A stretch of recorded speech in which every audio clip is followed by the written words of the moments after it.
എല്ലാവർക്കും നമസ്തേ. നമ്മുടെ തമിഴ്നാട് നിയമസഭ ഒരു പ്രമേയം അവതരിപ്പിച്ചു കഴിഞ്ഞ ദിവസം. അതായത് അവർക്ക് ഈ രാജ്യത്ത് സ്വയംഭരണ അവകാശം വേണമത്രേ. അതായത് ഇന്ത്യ എന്ന രാജ്യത്ത് അവർക്ക് ഒരു പ്രത്യേക രാജ്യം പോലുള്ള അവകാശം അവർക്ക് വേണം. അതാ ആവശ്യമായിട്ട് ബന്ധപ്പെട്ട ഒരു പ്രമേയം അവതരിപ്പിച്ചു.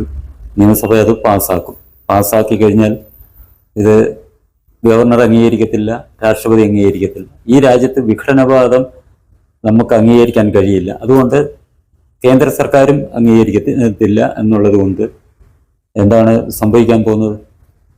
കഴിഞ്ഞ ആഴ്ച സുപ്രീം കോടതിയിലെ 2 ജഡ്ജിമാർ വിധിച്ചു, ഈ രാജ്യത്ത് ഒരു നിയമസഭ ബില്ല് പാസ്സാക്കിയാൽ അത് പിടിച്ചു വെക്കാൻ, അത് തിരസ്കരിക്കാൻ രാഷ്ട്രപതിക്ക് പോലും അവകാശമില്ല, സുപ്രീം കോടതിക്ക് മാത്രമാണ് അവകാശം എന്നുള്ള കാര്യം.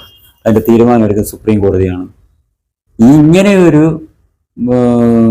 വിധി വന്നതിൻ്റെ ആ ഒരു അനുബന്ധം എന്ന് തന്നെ പറയാം. അതിനെ തുടർന്ന് ഉള്ള ഒരു നീക്കമാണ് ഇപ്പോൾ സ്വയംഭരണം വേണം എന്ന് പറഞ്ഞു വന്നിരിക്കുന്ന ഒരു പ്രമേയം. തീർച്ചയായും ഇത് ഗവർണറും രാഷ്ട്രപതി അംഗീകരിക്കത്തില്ല. അന്നേരം സുപ്രീം കോടതി പറഞ്ഞിട്ടുണ്ട് അത് അംഗീകരിച്ചില്ലെന്നുണ്ടെങ്കിൽ അത് നിയമമാണ് എന്ന്. സുപ്രീം കോടതി അല്ലേ ഇപ്പം ഭരിക്കാൻ പോകുന്നത്, ശ്രമിച്ചുകൊണ്ടിരിക്കുന്നത്. പിൻവാതിലിൽ കൂടിയുള്ള ഭരണം നടത്താനാണ് ഇപ്പോൾ സുപ്രീം കോടതി ശ്രമിച്ചുകൊണ്ടിരിക്കുന്നത്. ജനാധിപത്യത്തിനെ വെറും നോക്കുകുത്തിയാക്കിക്കൊണ്ട്, ഈ രാജ്യത്ത് ജനാധിപത്യമല്ല, സുപ്രീം കോടതിയുടെ ആധിപത്യമാണ് വലുത് എന്നാണ് ഇപ്പം ഈ 2 ജഡ്ജിമാർ, അതായത് JB പർദിവാല, R മഹാദേവൻ എന്നീ 2 ജഡ്ജിമാർ പറഞ്ഞിരിക്കുന്നത്. അപ്പം ഈ പ്രമേയം ഇവരുടെ മുന്നിൽ ചെന്ന് കഴിഞ്ഞാൽ അവർ വേണേൽ പറയും, അവർക്ക് നിയമസഭ പാസ്സാക്കിയതാണ്, അതുകൊണ്ട് അവർക്ക് സ്വയംഭരണം കൊടുത്തേക്കാം, അവർക്ക് വേറെ രാജ്യം ആയിട്ട്, ഈ രാജ്യത്തിനുള്ളിൽ തന്നെ വേറെ രാജ്യം ആയിട്ട് അവർ നിലനിന്നോട്ടെ എന്ന് ഈ 2 ജഡ്ജിമാരുടെ അടുത്ത് പോയാൽ അവർ പറയും. ആ രീതിയിലാണ് നമ്മുടെ നാട്ടിലെ പോക്ക്. എന്താണ് ഈ രാജ്യത്ത് നടക്കുന്നത്? എന്താണ് ഈ സുപ്രീം കോടതിയിൽ ഇതുപോലുള്ള ജഡ്ജിമാരിരുന്ന് കാണിക്കുന്നത്? ഈ രാജ്യത്തെ നശിപ്പിക്കാനല്ലേ ഇതുപോലുള്ള ജഡ്ജിമാരുടെ ശ്രമം? ഈ രാജ്യത്തെ ജനങ്ങൾ തിരഞ്ഞെടുത്ത് വിടുന്ന, ജനാധിപത്യ രാജ്യമായ ഭാരതത്തിലെ ജനങ്ങൾ തിരഞ്ഞെടുത്ത് വിടുന്ന സർക്കാരിന് ഇവിടെ ഭരണം നടത്താൻ അധികാരമില്ല, ഞങ്ങൾക്കാണ് അധികാരം എന്ന് സുപ്രീം കോടതി ഈ രീതിയിൽ ധിക്കാരപരമായ വിധി പ്രഖ്യാപിച്ചു കഴിഞ്ഞാൽ തീർച്ചയായും ഇപ്പോൾ തമിഴ്നാട് അവർക്ക് സ്വയംഭരണം ആവശ്യപ്പെട്ടുകൊണ്ട് മുന്നോട്ട് വന്നു. മറ്റ് സംസ്ഥാനങ്ങളും, പ്രതിപക്ഷം ഭരിക്കുന്ന മറ്റ് സംസ്ഥാനങ്ങളും ഇതേപോലെ പ്രമേയങ്ങളുമായിട്ട് വരും. ഇത് നിയമസഭ പാസ്സാക്കും. സുപ്രീം കോടതി പറയും ശരി, ഇതാണ് ശരി, നിങ്ങളുടെ ഇഷ്ടം പോലെ പ്രവർത്തിക്കാൻ ഞങ്ങൾ അനുവദിച്ചിരിക്കുന്നു എന്ന് ഒരു അവസ്ഥ വന്നു കഴിഞ്ഞാൽ നമ്മുടെ രാജ്യത്തിന്റെ അവസ്ഥ എന്തായിരിക്കും? സോവിയറ്റ് യൂണിയന്റെ അതേ രീതിയിലായിരിക്കും നമ്മുടെ രാജ്യത്തിന്റെ പോക്കും.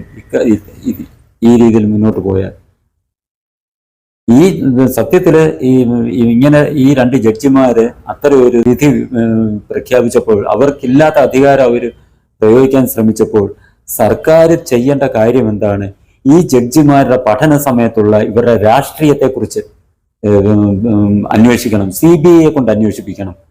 എന്നിട്ട് അവരുടെ പൂർവകാല പ്രവർത്തനങ്ങളെ ശരിക്ക് പഠിച്ചിട്ട്, അത് അങ്ങനെ അന്വേഷിച്ചു കഴിഞ്ഞാൽ തീർച്ചയായിട്ടും ഇവര് CPM-കാരായിരിക്കും, കമ്മ്യൂണിസ്റ്റുകാരായിരിക്കും.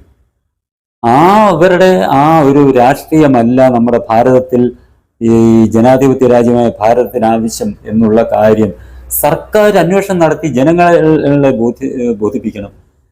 ഇപ്പൊ ഈ പ്രമേയം അവതരിപ്പിച്ചതിന്റെ കൂട്ടത്തിൽ തന്നെ ഇവരെ ഒരു സമിതിയെ കൂടെ നിശ്ചയിച്ചിട്ടുണ്ട്. അതായത് സുപ്രീം കോടതി മുൻ ജഡ്ജി ജസ്റ്റിസ് കുര്യൻ ജോസഫിന്റെ നേതൃത്വത്തിൽ 3-അംഗ സമിതി, സംസ്ഥാന ആസൂത്രണ കമ്മീഷൻ മുൻ vice chairman professor M Naganathan, മുൻ IAS ഓഫീസർ അശോക് വർദ്ധൻ ഷെട്ടി എന്നിവരാണ് അതിനകത്തെ മറ്റംഗങ്ങൾ. ഈ കുര്യൻ ജോസഫിന്റെ കാര്യം നമുക്കറിയാം. കുര്യൻ ജോസഫും തികച്ചും ഇപ്പോഴത്തെ രാജ്യം ഭരിക്കുന്ന പാർട്ടിക്ക് എതിരായിട്ട് നിൽക്കുന്ന ഒരാളാണ്. അയാളുടെ മുൻകാലത്തെ പല പ്രവർത്തനങ്ങളും നമ്മൾക്കറിയാവുന്നതുമാണ്. സസൂക്ഷ്മം നിരീക്ഷിച്ചാൽ അയാൾ എത്രമാത്രം നമ്മുടെ രാജ്യത്തെ ഈ ഇത്തരം പ്രവർത്തനങ്ങൾക്ക് കൂട്ടി നിൽക്കുന്ന ആളാണെന്നുള്ളത് അന്നേരം നമുക്ക് മനസ്സിലാകും. അങ്ങനെയുള്ള ഒരാളിനെ തന്നെയാണ് തമിഴ്നാട് അതിൻ്റെ സമിതിയുടെ അധ്യക്ഷനായിട്ട് നിയോഗിച്ചിരിക്കുന്നത്. അയാൾ തീർച്ചയായിട്ടും റിപ്പോർട്ട് കൊടുക്കും. അത് എന്നിട്ട് ഇതിന് 3 മാസം കൊണ്ടാണ് അവര് റിപ്പോർട്ട് അടുത്ത ജനുവരിയിൽ റിപ്പോർട്ട് ഇടക്കാല റിപ്പോർട്ട് സമർപ്പിക്കണമെന്നാണ് പറഞ്ഞിരിക്കുന്നത്. തീർച്ചയായിട്ടും അയാളുടെ നേതൃത്വത്തിലുള്ള കമ്മീഷൻ തമിഴ്നാട് നിയമസഭ പറഞ്ഞിരിക്കുന്ന കാര്യങ്ങൾ തന്നെ ആയിരിക്കും റിപ്പോർട്ട് സമർപ്പിക്കാൻ പോകുന്നത്. അതായത് സ്വയംഭരണാവകാശം നൽകണം എന്നുള്ള രീതിയിലായിരിക്കും. ഇത് ഈ രാജ്യത്ത് അനുവദിക്കാൻ പാടുണ്ടോ? തീർച്ചയായിട്ടും സുപ്രീം കോടതിയെ ബോധ്യപ്പെടുത്തുക കേന്ദ്ര സർക്കാർ. ഇത് ഈ രാജ്യത്ത് നടക്കില്ല. നിങ്ങളുടെ ഈ പിൻവാതിലിൽ കൂടിയുള്ള ഭരണം ഈ രാജ്യത്ത് നടക്കില്ല. നിങ്ങൾ നിയമവ്യവസ്ഥകൾ മാത്രം നോക്കി പ്രവർത്തിക്കുക. രാജ്യം ഭരിക്കാൻ ജനങ്ങൾ ഞങ്ങളെ തെരഞ്ഞെടുത്ത് വിട്ടിട്ടുണ്ട്, ഞങ്ങൾ ഭരിച്ചോളാം, അതിനകത്തിൽ നിങ്ങൾ കൈകടത്തണ്ട എന്നുള്ള വ്യക്തമായ സന്ദേശം സുപ്രീം കോടതിക്ക് കേന്ദ്ര സർക്കാർ കൊടുക്കേണ്ട സമയം അതിക്രമിച്ചിരിക്കുന്നു. ഇതേപോലെ പല സംഭവങ്ങളുണ്ടായിട്ടും കേന്ദ്രം അതിന് തയ്യാറാകാതിരുന്നതാണ് ഇത്രയും ധിക്കാരപരമായിട്ടുള്ള നിലപാടുകളുമായിട്ട് മുന്നോട്ട് പോകാൻ അവരെ പ്രേരിപ്പിക്കുന്നത്, അവർക്ക് ഊർജം നൽകുന്നത്.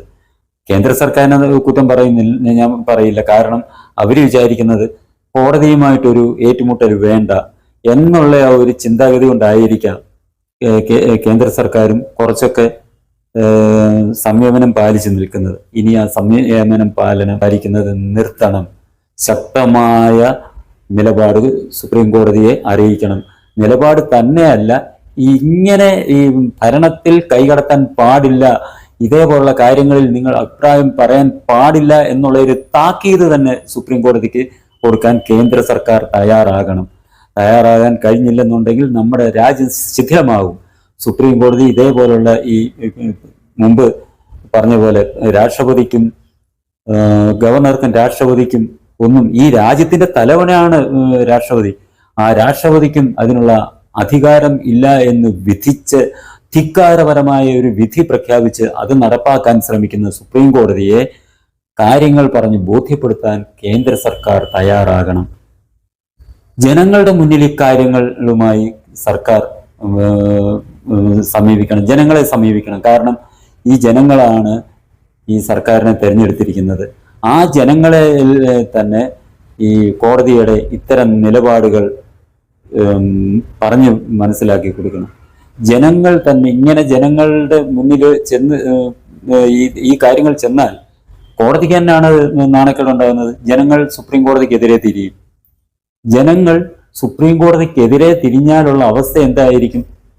അതിൻ്റെ ആ പവിത്രതയ്ക്കാണ് കോട്ടം തട്ടാൻ പോകുന്നത്. അതിനാണ് കോടതി ഇത്തരം കാര്യങ്ങളിൽ സംയമനം പാലിക്കണം, ഇല്ലാത്ത അധികാരം വിനിയോഗിക്കാൻ ശ്രമിക്കരുത് എന്ന് സർക്കാർ കോടതിയെ വ്യക്തമായി അറിയിക്കേണ്ടത്. അതിന് ഇനി ഒട്ടും അമാന്തിച്ചുകൂടാ. ഇല്ല എങ്കിൽ തമിഴ്നാട് ഇപ്പോൾ കൊണ്ടുവന്നത് പോലെയുള്ള പ്രമേയങ്ങൾ ഇനിയും വരും. എന്നിട്ട് അതിനകത്ത് പറയുന്നുണ്ട്, ഇത് എല്ലാ സംസ്ഥാനങ്ങൾക്കും വേണ്ടിയാണ് ഞങ്ങൾ ഈ പ്രമേയം കൊണ്ടുവരുന്നതെന്ന്. അതിൻ്റെ അർത്ഥം തന്നെ ഇപ്പോൾ ഞങ്ങൾക്ക് മാത്രമല്ല എല്ലാ സംസ്ഥാനങ്ങൾക്കും സ്വയംഭരണാധികാരം വേണമെന്നാണ് ഇവരിത് പറയുന്നത്. അപ്പം മറ്റുള്ളവരെ ഇതിന് പ്രേരിപ്പിക്കുകയും കൂടിയാണ് ചെയ്യുന്നത്. ഇത് കണ്ടോ, ഞങ്ങൾ ഇത് നിയമസഭയിൽ അവതരിപ്പിച്ച് പാസ്സാക്കി, നിങ്ങളും അത് ചെയ്യുക, നമുക്കൊരുമിച്ച് ഈ രാജ്യത്തിൻ്റെ കേന്ദ്ര സർക്കാരിനെതിരായിട്ടും ഈ രാജ്യത്തിനെതിരായിട്ടും നമുക്ക് സമരം ചെയ്യാം, പ്രവർത്തിക്കാം, സുപ്രീം കോടതി നമ്മളോടൊപ്പം ഉണ്ട് എന്നുള്ള ഒരു സൂചനയാണ് ഈ പ്രമേയത്തിലൂടെ ഈ തമിഴ്നാട് സർക്കാർ നമ്മുടെ മുന്നിൽ വയ്ക്കുന്നത്. ഇനി നിഷ്ക്രിയരായി ഇരിക്കരുത് കേന്ദ്ര സർക്കാർ, ഒട്ടും നിഷ്ക്രിയരാവാൻ പാടില്ല. ഈ സുപ്രീം കോടതി ഇപ്പോൾ നടത്തിയിരിക്കുന്ന വിധിയും ഈ രണ്ടംഗ ബെഞ്ച് പർദിവാലയും വേറെ തന്നെ പേര് പറഞ്ഞ അദ്ദേഹത്തിന്റെ ആർ മഹാദേവൻ, ഇവരുടെ ഈ വിധിയെ ഞങ്ങൾ അംഗീകരിക്കുന്നില്ല എന്നുള്ള വ്യക്തമായ തീരുമാനം എടുക്കുക. ഇതേപോലെ മുൻപ് ഉള്ള വിധികളെ ഞങ്ങൾ ഈ ഭരണഘടനാ വിരുദ്ധവും ജനാധിപത്യ വിരുദ്ധവും ആയതുകൊണ്ട് ഞങ്ങൾ അംഗീകരിക്കുന്നില്ല, അത് ഞങ്ങൾ തള്ളിക്കളയുന്നു എന്ന് കേന്ദ്ര സർക്കാർ വ്യക്തമായ നിലപാട് സ്വീകരിക്കണം. സ്വീകരിച്ച് മുന്നോട്ട് പോയില്ല എന്നുണ്ടെങ്കിൽ ഇങ്ങനെയുള്ള ഇപ്പോൾ തമിഴ്നാട്ടിൽ നിന്നുണ്ടായിട്ടുള്ള വിഘടനവാദം ഇന്ത്യ മൊത്തം വ്യാപിക്കും. ഇന്ത്യക്കത് ഭാവിയിൽ ദോഷം ചെയ്യും. ഈ വിഘടനവാദത്തെ നിയമസഭയുടെ അവകാശം ആണെന്ന് പറഞ്ഞ് ഈ ജസ്റ്റിസുമാരായ പർദീവാലയുടെയും മഹാദേവന്റെയും കൂട്ടുള്ളവർ അതിന് അനുവാദം കൊടുക്കും. അത് സുപ്രീം കോടതി വിധിച്ചതുകൊണ്ട് അത് നിയമമാണ്, അത് ഭരണഘടന ഭരിക്കുന്നവർ പാലിച്ചേ മതിയാവൂ എന്ന് ഒക്കെയുള്ള ഒരു അഭിപ്രായങ്ങൾ വരും. അതിനൊന്നും അവസരം കൊടുക്കാതെ ശക്തമായ നിലപാടുമായിട്ട് കേന്ദ്ര സർക്കാർ മുന്നോട്ട് പോവുക, അതാണ് ഈ രാജ്യത്തിൻ്റെ നിലനിൽപ്പിന് തന്നെ ഏറ്റവും പരമപ്രധാനമായി കേന്ദ്ര സർക്കാർ സ്വീകരിക്കേണ്ട നടപടി. ഇനി ഈ ചാനൽ സബ്സ്ക്രൈബ് ചെയ്യാനും ബെൽ ബട്ടൺ അമർത്താനും ലൈക്ക് ചെയ്ത് ഷെയർ ചെയ്യാനും മറക്കരുത്.